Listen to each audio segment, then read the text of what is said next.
Ahora sí, ahora sí, ahora sí viene Nietzsche, parte 2, parte 2. Siempre te alentamos, siempre te queremos, no sé cómo terminar con rima esta canción, Nietzsche parte 2. Bien, ok, lo último de lo último que estuvimos hablando de este muchachón, era sobre el valor de la verdad, ¿no? ¿Lo recuerdan aquella vez cuando hablamos sobre la verdad verdadera? El true, como true es como hace un tren. Trap, truth, trufululus, trufululu puls truzulus, blues. Through. Ahí está, listo, me salió. Costó, desafío, decir trufululu plus truzulus blues. Bien, entonces, sobre la verdad verdadera. Lo que decía nuestro muchacho, era lo siguiente. Nosotros decimos la verdad no porque deseamos ser honestos, sino porque tememos las consecuencias de romper el pacto de decir la verdad. Nosotros, para vivir en sociedad, pusimos un acuerdo: nunca nos vamos a mentir. Pero uno quiere en realidad las consecuencias favorables de decir verdad. Si digo la verdad, vivo en sociedad. Si digo la verdad, tengo beneficios. Por ejemplo, la gente cree en mí, me espera que yo actúe de tal manera, confía. Es decir, Nietzsche es muy sencillo. No se ama la verdad por la verdad en sí, sino que se ama la verdad práctica, si queremos decirlo de alguna manera. Se ama la verdad que tiene consecuencias favorables. ¿Y cómo sé esto?, dice Nietzsche. Porque cuando aparece una verdad que no es práctica, o una verdad que perjudica al orden social, ahí agarrate, porque nos vamos todas las piñas y la niegan. Por ejemplo, aparece una verdad que dice: Momento, para las rotativas. ¿Sabías que las mujeres son iguales que los hombres? ¿Cómo vas a decir eso? Eso es mentira. Bueno, ahí hay un ejemplo claro de cómo la verdad gusta cuando está a favor de un orden social o tiene consecuencias prácticas. Consecuencias prácticas quiere decir que me sirve el día a día. Mucha gente por muchos años le sirvió día a día tener parciales esclavos, es decir, mujeres trabajando en su casa mientras ellos estaban, tomando café en el bar, alisándose el bigote. ¿Bien? Entonces dice Nietzsche: no detestan realmente el engaño los humanos, sino las consecuencias nefastas y nocivas de cierto tipo de mentira. Y hasta ahí habíamos llegado, pero la cosa sigue, y sigue en Nietzsche parte 2, ahora es personal. Bien, primero empieza con una teoría del lenguaje, la idea de poder entender qué cuernos es una palabra. Y dice, bueno, una palabra, si queremos pensarlo de forma bien directa, recordemos, paréntesis, Nietzsche era un filólogo. Recordemos que Nietzsche era un filólogo. Filólogo es aquel que estudiaba el lenguaje griego o las lenguas antiguas, y en la época en que Nietzsche se formó, la filología tenía estatus de ciencia, es decir, como la física, la química, porque tenía mucho trabajo arqueológico, es decir, tenía que ir al campito, limpiar las vasijas, ver los inscriptos, traducirlos, no había mucho trabajo de campo en ese momento. Entonces Nietzsche se autoconcebía, porque en ese momento era común concebirse como un científico. En ese sentido, cuando Nietzsche empieza a hablar del lenguaje, sabe mucho lo que está hablando. Es más, muchas teorías de filología actuales se basan en el pensamiento de Nietzsche, pero eso es para clase de filología, una carrera que todavía no existe en Argentina, y un bajón. Cierro paréntesis. Bueno, palabra. Veamos qué quiere decir la palabra. La palabra, dice Nietzsche, es básicamente una articulación de sonidos producidos por cualidades fisiológicas. Un sonido, ¿no? Sonidos, pero esos sonidos que se articulan de cierta manera designan algo, lo usamos para designar algo. Entonces yo le pongo qué sonido puedo pensar. Entonces tenemos el sonido consonante y tenemos el sonido vocal O, y formamos la palabra lo. ¿Ves? Tenemos dos sonidos producidos por cualidades fisiológicas, es decir, por nuestras capacidades de las cuerdas vocales, la garganta, los pulmones, etcétera, etcétera, etcétera, y formamos una palabra, lo copado. Bien, buenísimo. Entonces, ¿qué dice Nietzsche?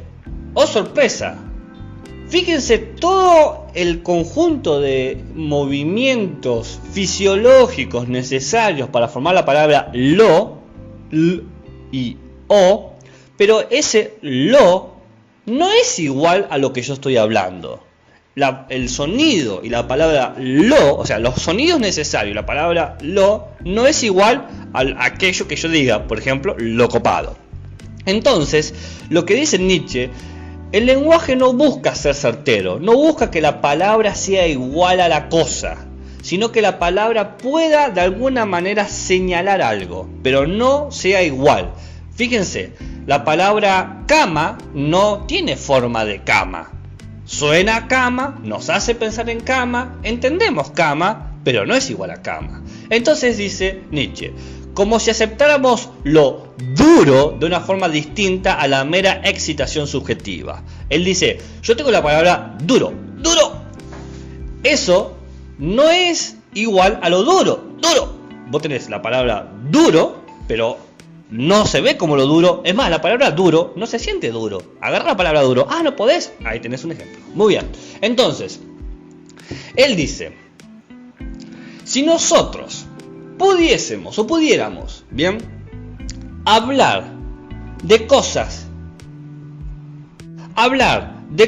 o hablar de las cosas de forma directa, es decir, que la palabra cama sea igual a la cama, no necesitamos tanto lenguaje o tantas palabras. Pero, oh sorpresa, no podemos señalar al mundo directamente, siempre lo señalamos indirectamente. ¿Qué quiere decir esto? Que nunca nosotros, por medio del lenguaje, podemos decir cómo es la realidad. El lenguaje no dice la verdad tal cual es. Esa es la conclusión número 1. La conclusión número 2 es la siguiente. Si el lenguaje no puede decir la verdad tal cual es porque, oh sorpresa, no existe la verdad. La verdad es una construcción lingüística. Nosotros solo creamos relaciones que percibimos y construimos metáforas para señalarlos. El sonido es una imagen de lo que queremos decir y la imagen la vemos en sonido. Dice Nietzsche, qué determinación más caprichosa, qué parcialidad cuando elegimos una u otra propiedad para designar una cosa. Es decir, pensemos, vos querés designar, señalar, mostrar al gato. ¿Cuál es la cualidad que vas a tomar para describir al gato? Vas a decir, qué sé yo, 4 patas, que maulla, acolchonadito. Bien, pero esas son todas las cualidades necesarias para entender al gato. ¿Eso es lo que es un gato? ¿Estas 3 características definen al gato como tal? ¿O me lo podés decir en términos más complejos? Puedo decir, el gato doméstico en realidad es un Felis silvestris catus, o minino, michino, mino, micho, miso, mis, morroño o morrongo. Bien, es un mamífero carnívoro de la familia Felidae, de la subespecie que es doméstica y que puede convivir con los gatos. Es del reino de Animalia, el filo es Chordata, la clase es Mammalia, el orden es carnívora, el género es Feli, etc. Yo puedo decir todo eso. Y dice Nietzsche, todas esas cualidades con las cuales describo al gato en tanto individuo o ser o cosa o objeto de la realidad, ¿es el gato? ¿Es igual al gato? ¿Es completamente el gato? Y bueno, creo que ustedes saben que la respuesta es no. Entonces, de las palabras hay que entender una cosa más, que forman conceptos. Dice Nietzsche, todo concepto en realidad es el resultado continuo de la palabra. Nosotros tenemos conceptos cuando usamos una palabra, un sonido, para señalar algo y nos olvidamos que ese sonido señalaba algo.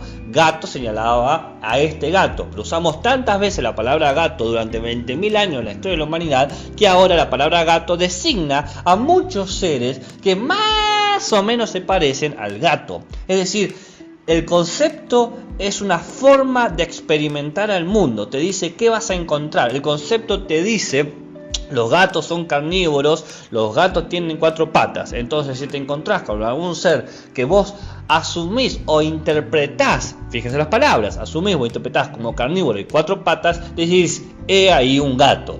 Por lo tanto, para Nietzsche vos estás forzando una identidad, porque realmente no sabés, porque no existe la manera de saberlo, de si cada una de las características que tiene el concepto se aplican a este individuo.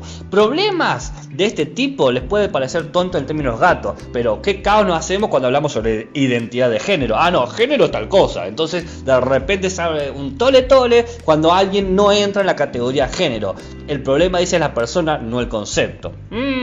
Y lo que dice Nietzsche es que en realidad esto sucede, esta fuerza de imprimir nociones de ver el mundo es consecuencia del olvido del concepto. Nosotros creemos que la palabra, o entendida como un concepto, como una definición, ya es el original. Así, ya no hay un elemento primero, ya no existe ese primer gato que vimos y que mencionamos como gato, no existe más. Ahora tenemos solamente la palabra y asumimos que esa palabra, ese concepto, es algo eterno e inmutable.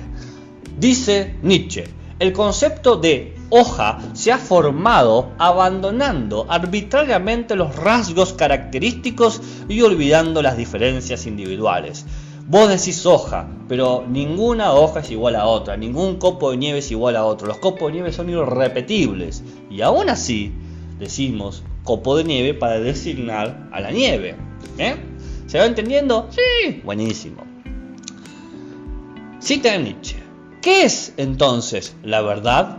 Un dinámico tropel de metáforas metonimias y antropomorfismos. En suma, un conjunto de relaciones humanas que, realzadas, plasmadas y adornadas por la poesía y la retórica, y tras un largo uso, un pueblo considera sólidas, canónicas y obligatorias. Las verdades son ilusiones cuyo carácter ficticio ha sido olvidado.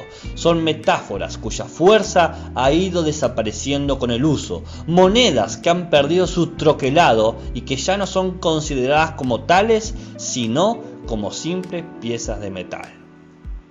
Fíjense, la verdad es la metáfora, la identidad que generamos nosotros de nuestras relaciones humanas con el mundo. Y decimos, esto es así. Cuando yo digo gato, hablo apropiadamente de todos los gatos del mundo. Y esa es la ilusión. Y hemos olvidado que hemos creado esa palabra de un gato perdido hace 20.000 años o más. Entonces, esa vez que usamos gato hace 20.000 años y fue útil usarlo para señalar algo, ya perdió fuerza. Esa moneda de tanto usarlo, de pasar tantas veces en la mano, se ha vuelto una simple arandela. El valor de la verdad es de una moneda que ha perdido su valor, como un patacón. Entonces tenemos palabras, conceptos y ahora vamos a las definiciones. Sigue el análisis del lenguaje. ¿Por qué tanto análisis del lenguaje? Porque para Nietzsche es muy importante entender que la fuerza de la verdad está en el lenguaje, no en que señala al mundo. La verdad es sugestiva, persuasiva, porque está dentro de un lenguaje. Y si yo entiendo cómo funciona el lenguaje, voy a entender que la verdad es una maravillosa ficción. Entonces, para fortalecer estas imágenes que nos dan los conceptos, formamos relaciones de conceptos. Él dice, ustedes van a leer lo siguiente: nichos de urnas rígidos y muertos, endurecidos y petrificados. Él da el ejemplo, un ejemplo muy bueno, pero que con 200 años se pierde la capacidad ilustrativa del ejemplo. Él dice que las definiciones de la ciencia son como los cementerios romanos.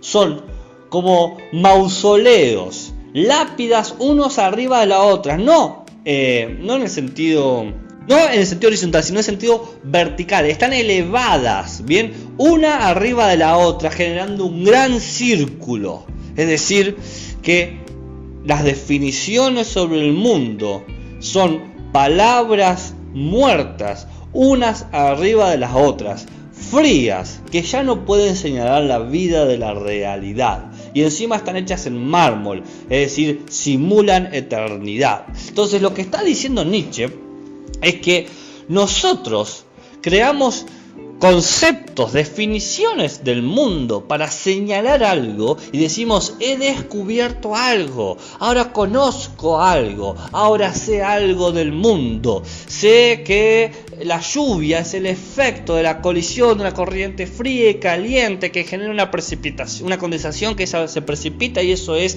la lluvia en sí. Oh, qué maravilla utilizar definiciones, pero todas esas palabras están muertas porque la palabra lluvia señala una lluvia muy antigua de la cual ya nadie tiene experiencia. Cuando se creó el sonido lluvia, hace más de 20.000, 30.000 o 100.000 años, esa gente ya no existe y esa lluvia ya no se experimenta. Pero nosotros tenemos el piné, la gallardía de decir esta palabra sigue siendo vigente y por eso descubro el mundo. Dice Nietzsche, quien busca tales verdades solo trata de humanizar el mundo, de comprenderlo en términos humanos. Más claro, echarle agua. Por lo tanto, hemos olvidado el origen de las definiciones. Es una relación arbitraria de conceptos para fortalecer una imagen que tenemos de la mente sobre el mundo. Básicamente, dice Nietzsche, que la construcción del conocimiento humano, la construcción del conocimiento científico se basa en principio de dos partes. Una parte es un lenguaje que dice señalar el mundo, pero que no lo señala, sino que pone palabras, generalidades, que elimina lo particular y se queda con lo general, y por lo tanto se queda con algo que no existe. Si quieren darse una idea sobre esto, hay un cuento de Borges, Funes el Memorioso, que habla justamente del humano nietzscheano en estos términos, pero no importa. Entonces, por un lado está esta cuestión del lenguaje que no señala, y por otro lado está el olvido. Hay que olvidar para conocer en el humano. El humano tiene que olvidar que sus palabras señalaban solamente una cosa. Ahora hay que pensar que las palabras señalan generalidades. Tengo que desconocer que la definición está hecha de conceptos, que los conceptos están hechos de palabras, que las palabras están hechas de sonidos, que los sonidos son solo ruidos de un proceso fisiológico y que todo esto es un intento vano de la supervivencia del hombre o del humano. Dice Nietzsche, si pudiera atravesar, aunque solo fuera por un instante, los muros de esa creencia que aprisiona, desaparecería el humano al punto de su autoconciencia. Es decir, si vos pudieses atravesar todo este muro de olvidos, te darías cuenta que tu identidad está construida con generalidades ficticias. Que vos, la idea que tenés vos de individuo es a través de palabras comunes. Alto, bello, genial, aburrido, obeso, pedante, malicioso, palabras generales. No hay nada que te describa a vos. La única forma de autodescribirte es creando un lenguaje único que solamente se aplica a vos, lo cual es totalmente inservible para la supervivencia. Entonces, de esta teoría del lenguaje que habla de las definiciones, de los conceptos y las palabras, llegamos a la teoría de la realidad de Nietzsche. Dice que nosotros experimentamos al mundo, a la realidad, a través de ciertos patrones. Es decir, patrones que hemos creado a través del lenguaje. Todo lo de aquí son X, todo lo de allá son Y, todo lo de allá son Z. Es decir, ponemos conceptos para igualar. Toda esta lluvia, todo esto es niebla, todo esto es nieve. Lo que supone siempre un olvido de la sensibilidad del individuo. Porque esta lluvia no es necesariamente igual a esta otra, ni a aquella otra, ni la anterior. Es decir, no hay igualdad en el mundo. Nosotros forzamos la igualdad para decir que podemos ver regularidades y poder predecir lo que hay. Dice Nietzsche, una ley de la naturaleza es algo que no conocemos en sí mismo, sino solo por sus efectos. Nosotros decimos que esto es ley porque lo experimentamos más o menos igual. Pero ¿qué prueba tenemos de que no son otras leyes similares? Entonces, la ciencia se construye a través de la aceptación gratuita, ficticia y del olvido de que el tiempo, el espacio, la realidad son siempre igual y pueden calcularse con un rigor matemático. Básicamente, las ciencias es la expresión más fuerte y más poderosa del olvido, la mentira del humano. Es un edificio de metáforas donde se unificaron todos los conceptos, que recordemos, conceptos son palabras, sonidos son ruidos fisiológicos, es decir, no hay ningún paso de verdad ahí, son conceptos que se han unificado y que dicen señalar al mundo. Dice Nietzsche, el hombre activo vincula su vida a la razón y a sus conceptos para no ser arrastrado y perderse a sí mismo. Dependemos, dice Nietzsche, por lo tanto, de la ciencia para sobrevivir en este mundo, para entender este mundo, pero no lo entendemos y negamos esa situación. Entonces, dice Nietzsche, ok, la ciencia es una gran ficción que hemos construido sobre la realidad. La ciencia es el discurso que hemos hecho. La ciencia es el discurso coherente de que, bueno, en el mundo existen estas normas, estas leyes naturales, no se pueden romper, esto siempre va a ser así. Es una gran metáfora, que es un buen medio de supervivencia, no está negando eso Nietzsche, no hay problema. Pero entonces, la ciencia no busca la verdad, no busca descubrir leyes, busca mejorar la supervivencia, nada más. Dejemos de mentirnos, dice Nietzsche, dejemos de engañarnos que usamos la ciencia para alcanzar la mejor expresión de verdad del mundo. No es así, no es eso, porque la ciencia ofrece continuamente formas de definir al mundo, nuevos conceptos, nuevas maneras de protegerse del engaño de que vivimos en un mundo que no podemos conocer enteramente, que no podemos definir, que no podemos atrapar, no podemos asir. La ciencia ha creado una serie de mecanismos a través de su lenguaje que nos hace creer que nos vamos acercando a la realidad, pero siempre falta un poquito. Lo vamos a sacar, pero siempre falta un poquito. Estamos por encontrar la partícula de Dios. Pero había una cosita más. Dice Nietzsche, el hombre activo vincula su vida a la razón y a sus conceptos para no ser arrastrado y perderse a sí mismo. De vuelta, nosotros necesitamos eso para poder sobrevivir. Entonces, al final termina Nietzsche oponiendo dos cosas.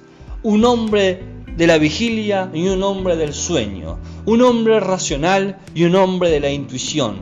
Que por una parte hay que reconocer que nosotros necesitamos a los conceptos. Nosotros usamos los conceptos para sobrevivir en el mundo. Es nuestra manera de sobrevivir. Hay animales que tienen garras, tienen alas. Nosotros tenemos lenguaje, nosotros tenemos mentiras. Entonces nosotros tenemos que ser conscientes de que necesitamos fingir para sobrevivir y que muchas veces sentimos placer al engañar. Ese es el hombre racional, el hombre que es consciente de la fantasía. Pero también necesitamos otra forma de ser, el hombre intuitivo, que entiende que todo lo que experimenta no puede ser determinado por el lenguaje. El amor, vos amás a X o amás a Y, por más que tenga la palabra amor, esa palabra no logra llenarse de significado con la forma que vos lo experimentás. Entonces hay que ser consciente de que nuestra manera de vivir el mundo es a través de la creación y del arte. Nosotros designamos cosas, pero no las fijemos. Señalemos, pero no definamos. Aceptemos que estamos engañando y aceptamos que hemos sido engañados. El hombre racional entiende que necesita sobrevivir con los conceptos y cree en esos conceptos. El hombre de intuición entiende que necesita crear nuevos conceptos para seguir sobreviviendo. El valor de la verdad, y con esto terminamos. Hay épocas en que el hombre racional y el hombre intuitivo caminan codo a codo, el uno temiendo la intuición, el otro despreciando la abstracción. La irracionalidad del segundo corre pareja con la insensibilidad que el primero muestra hacia el arte. Ambos desean dominar la vida. El primero sabiendo responder a las necesidades más imperiosas con previsión, sensatez y regularidad. El segundo como héroe desbordante de alegría, que es no viendo esas mismas necesidades y considerando que solo es real la vida disfrazada de apariencia y de belleza. ¿Qué tal?